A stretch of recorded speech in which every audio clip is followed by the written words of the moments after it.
María quedou parada, como tantas outras veces, mirando dende a súa fiestra cara á vía do norte. Pero xa non era o mesmo.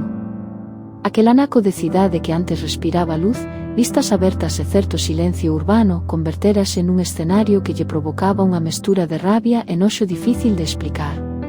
Que noxo, murmurou, apartando a cortina con desgana.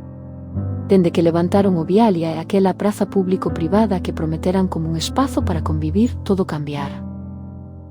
O que antes eran vistas limpas da ría, agora eran luces artificiais, altofalantes sen descanso e unha constante sensación de feira mal organizada. As noites eran o peor.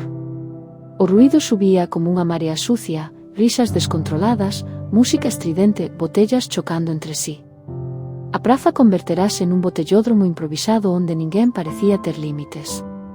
María pechaba as ventás, pero o barullo atravesaba o cristal como se fose papel. Non hai dereito, repetía, mentres intentaba dormir. Pero non era só o ruído. Durante o día, o espazo transformábase nun desfile grotesco de comida lixo, postos con fritangas, cheiros pesados que se pegaban á roupa, lixo acumulándose nas esquinas. Todo tiña un aire de espectáculo decadente, como se a cidade perdera de golpe a súa dignidade. E logo chegou o inverno. O que xa era insoportable, converteuse nun auténtico delirio. Plantaron chiringuitos de alimentación cutre, luces excesivas e atraccións navideñas que atraían masas sen control. A xente apiñábase, berraba, deixaba restos por todas partes. A praza, aquela que venderan como un lugar moderno e coidado, parecía agora unha xincana caótica mesturada cun vertedoiro.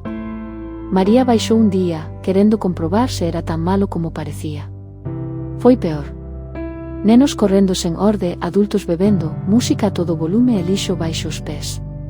Unha mestura de cheiro a aceite requentado, cervexa derramada e plástico queimado que lle revolveu o estómago.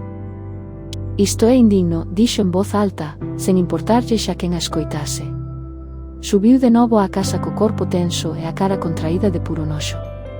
Sentouse no sofá, en silencio, escoitando como a praza seguía latexando como un corazón descontrolado baixo a súa ventá. Pensou nos veciños e veciñas, nos anos vividos alí, na tranquilidade que xa non volvería. E por primeira vez, unha idea cruzoulle a mente con claridade. Quizáis non fora a cidade a que cambiara. Quizáis fora que alguén lla quitara. A praza de Vialia convertida nunha xincana e nun vertedoiro.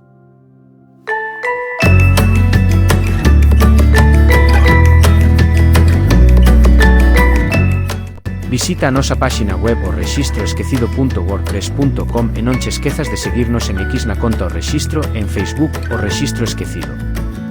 Grazas pola túa visita.